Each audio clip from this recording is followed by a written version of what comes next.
up, man? It's your big brother K-Rino. We're going to talk about the link between rap music, drugs, violence, and prison, and discuss whether there is a link at all. Some people say it is, some people say it ain't. I'm going to let y'all know what my view is. Anybody who has even the slightest grasp of the history of hip hop and rap music, we understand its origins and we understand its purpose, its original purpose, starting out in the inner cities in New York and then branching out to different regions. And when those different regions started to embrace rap music and embrace hip hop, the content that was spoken about in rap music um, was reflective of your region, was reflective of your city and the conditions that were going on in your city. We had songs early on that always had that conscious pulse to them in the early days. And songs all the way back to like the message songs like These Are the Breaks by Curtis Blow, all the way up to Hard Times by Run DMC. The songs were reflective of the condition of our communities. And once the industry, which had been in place, of course, forever, once they started to understand that this thing called rap music could be very lucrative and could generate a lot of revenue, and on a side note, something that they dismissed early on, they didn't even view rap as something that would be viable or something that would even be relevant in a few years. Once they took to that, then they did what they always do. They seized control over it. And already having the power and control over the airwaves, TV, and publications, they knew that they could gain control of this thing and sway it in the direction that they wanted to sway it. Now, underlying, traveling underneath this whole phenomenon called rap music was an ongoing plan to destroy the inner city youth, to destroy black, brown, people of color, poor people, and to eliminate them, period.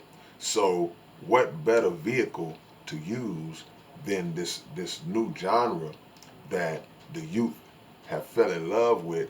What better thing to do in their eyes than to use it against the very people who are participating in it to destroy them? So now the messages started to take a turn. It started to bend to the left, and now the consciousness began to slowly be weeded out of rap music and leaning more towards drugs, leaning more towards violence, leaning more towards materialism, and so on and so on. And with the control of the airwaves, they were able to saturate the airwaves and overload the radio stations and the rotation spots and the playlists with songs that were degenerative.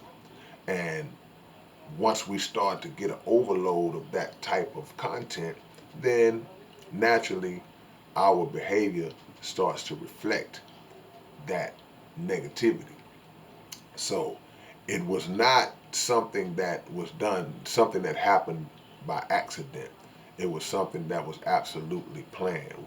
We all have, I don't say we all, but most of us have are aware of the meeting, the industry meeting that took place between executives and the prison members of the prison industrial complex, and this is the connection. This is the link. Because when you have a society of so-called elitists who are focused on removing uh, black, brown, poor people, and they are focused on the business of prison, then what better tool, what better vehicle to use than this thing, again, called rap, that we've all fallen in love with, that the youth has fallen in love with, and we can use this thing to absolutely fill up our prisons, and we can use this thing to absolutely shave down that part of the population that we have no love and no intention of moving forward into the future with. So there is a definite link. So you see violence being reflected in music. So now that violence starts to duplicate in the neighborhood. You see drug abuse and drug glorification being expressed in the music. And now those drugs that are mentioned by name in a lot of rap songs, you see them become popular in the hood. You see materialism being expressed a lot in the music. What I got, my cars, my chains, or whatever the case. And now you see the the quest and the desire for our young brothers and sisters to acquire those things, and unfortunately may resort to negative means in order to get them, just to have that look. Now that's not to say that rap music is responsible for violence, responsible for drug use, drug abuse, drug selling. It's not responsible. No, those things were in existence long before hip hop and rap came along. But they used hip hop and rap in order to blow it up a little bit more, in order to take our focus off of the things that we should be focused on and trying to move in a positive direction and trying to move in a more unified direction. So when that meeting was held, the record executives were urged by the prison industrial complex to mainly focus on negative rap music. They were urged to do that in order to feed the prison industrial complex. So the link is absolutely there, and we see the results on a daily basis. And we're living now at a time where the um, the activity is rampant now. The negative activity, the gun violence, um, the, the drug use, the deterioration of our society, and the deterioration of us as a people, as individuals, and as a collective, and the family unit. We're starting to see that whole structure deteriorate, um, and we got to grab back hold of it. We have to be the ones to understand what's being done, and then once we understand what's being done, we can snatch back control over it. We have to be patient enough to understand that, you know what, as bad as I may think I want this record deal, as bad as I may want this record deal, you might not think you want it, you may actually really want it.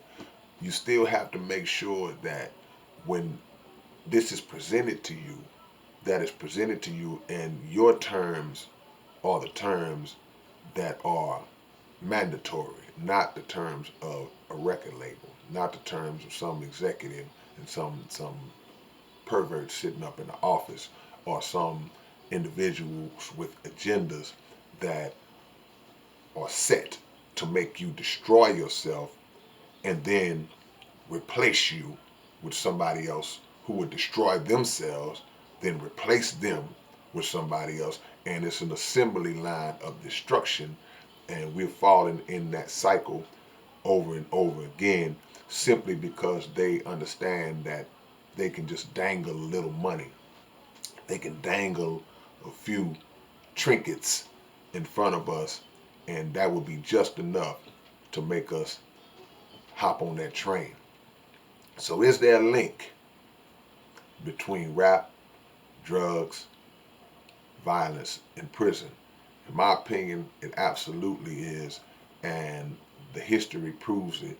So they are using our art form against us.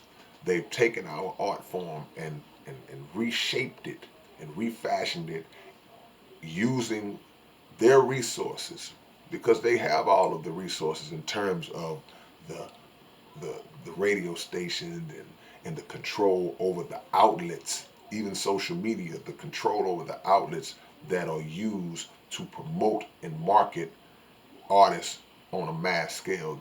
They control that. But the one thing that they don't control is the art form in its organic state.